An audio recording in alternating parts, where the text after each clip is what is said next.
England was seconds from victory. Then, everything collapsed. Thousands ran for their lives. How did one Scottish king destroy England's greatest army? This is the Battle of Bannockburn. England celebrated. Scotland had been quiet for months. Then, the first report arrived. He hadn't stopped riding for 2 days. The royal guards opened the gates immediately. Something had gone terribly wrong. Deep inside the royal hall, the young king listened.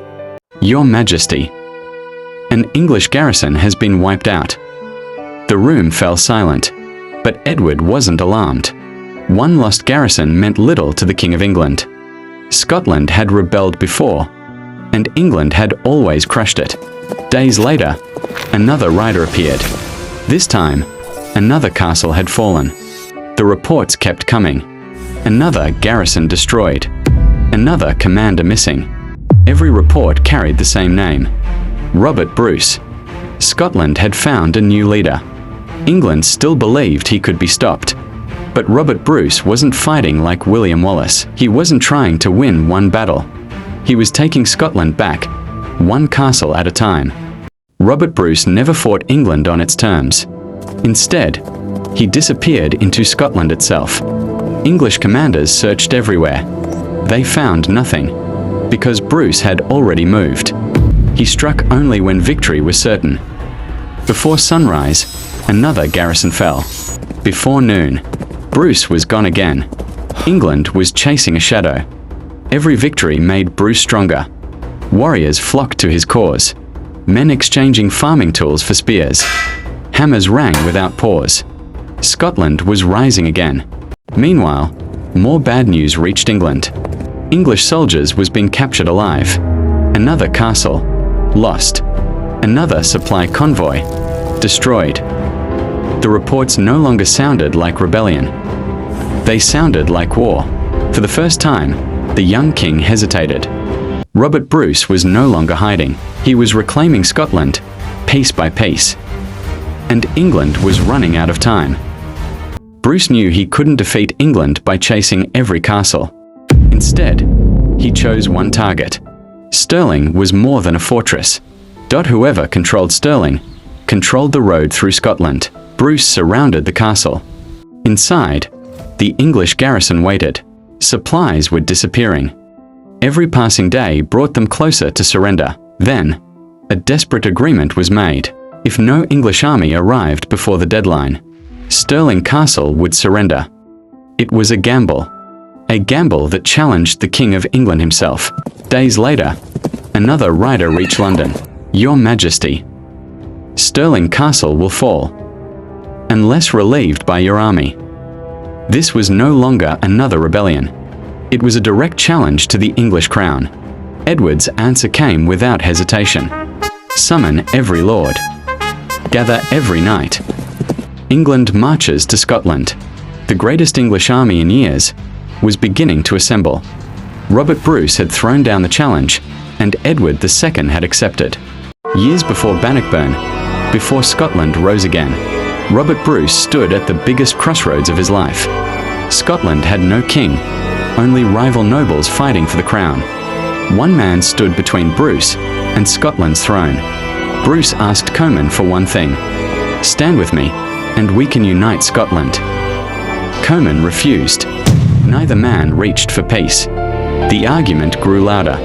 Then, everything changed. Steel flashed beneath God's house. John Comyn collapsed onto the stone floor.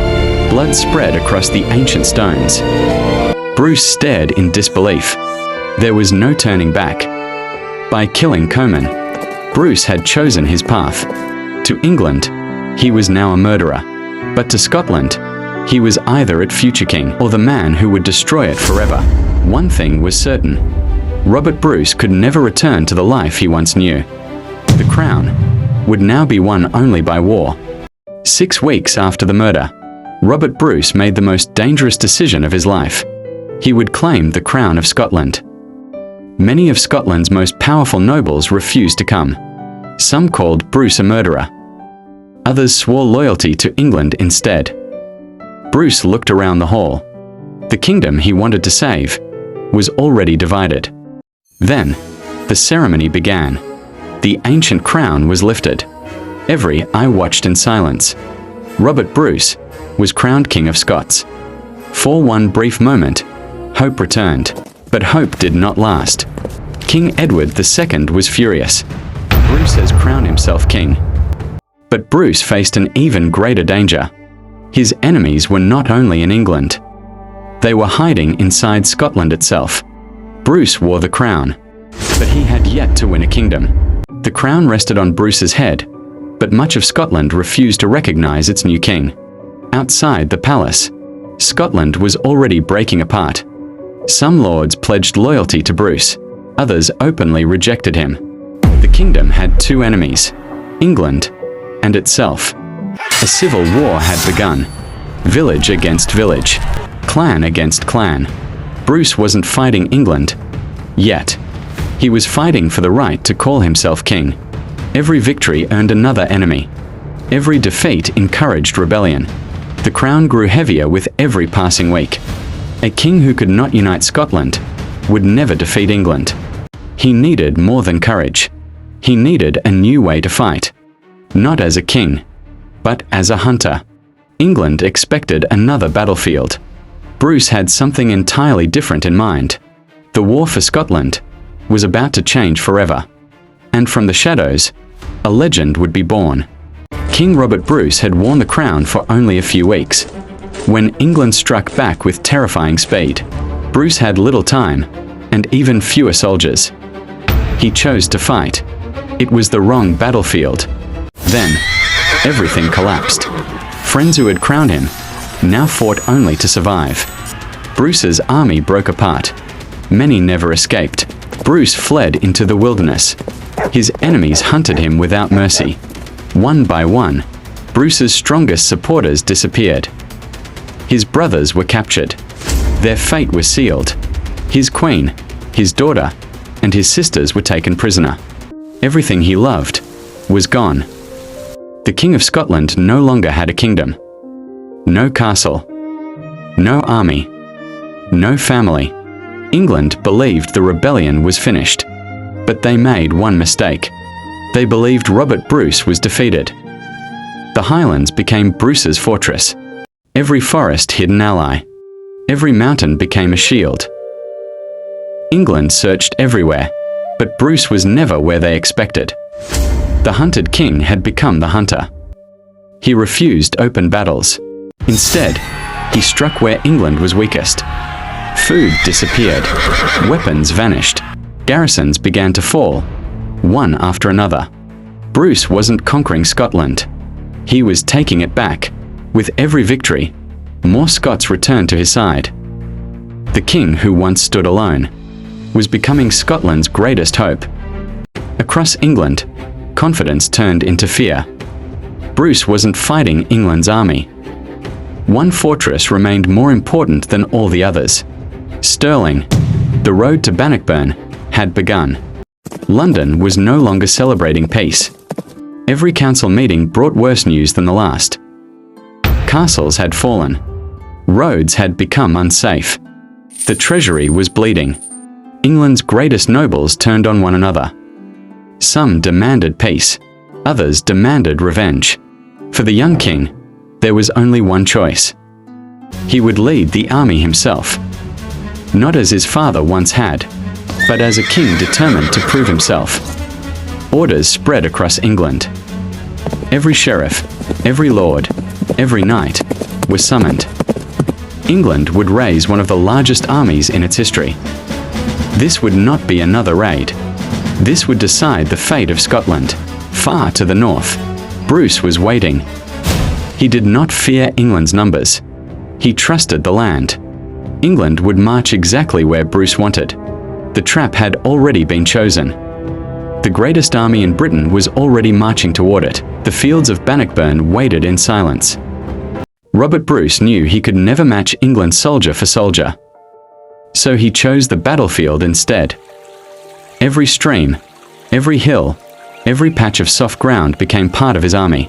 He forced England to fight where its greatest strength meant nothing. Heavy cavalry would have no room to charge. Thousands of English soldiers would be squeezed into a deadly bottleneck. Quietly, the Scots prepared, not for glory, but for survival. Every warrior knew the odds. England outnumbered them almost 2-1. Some prayed, others sharpened only their resolve. Bruce rode through every line. He reminded them what they were fighting for. Not riches, not conquest.